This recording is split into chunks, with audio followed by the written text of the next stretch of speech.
Hey everyone, welcome back to our channel Financial Hub. In today's tutorial, I will guide you through downloading and installing the Bank of China mobile banking app, enabling you to manage your finances on the go. So let's get started. First, unlock your Android device and tap on the Google Play Store icon. Then tap on the search icon, usually located at the bottom right corner of the screen. And in the search bar at the top, type Bank of China mobile banking.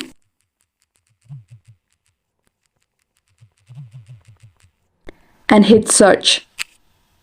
Then look for the app developed by Bank of China. Ensure it's the official version to maintain security.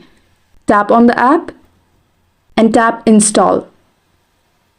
Now wait for the download and installation to complete. To use this app, you'll need to log in with your Bank of China mobile banking credentials. If you have not registered yet, you can do so through the app or by visiting your nearest Bank of China branch. Once installed, tap Open to launch the Bank of China mobile banking app.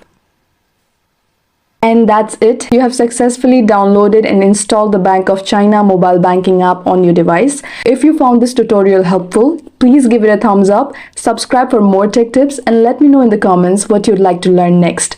Thanks for watching, and I'll see you in the next one.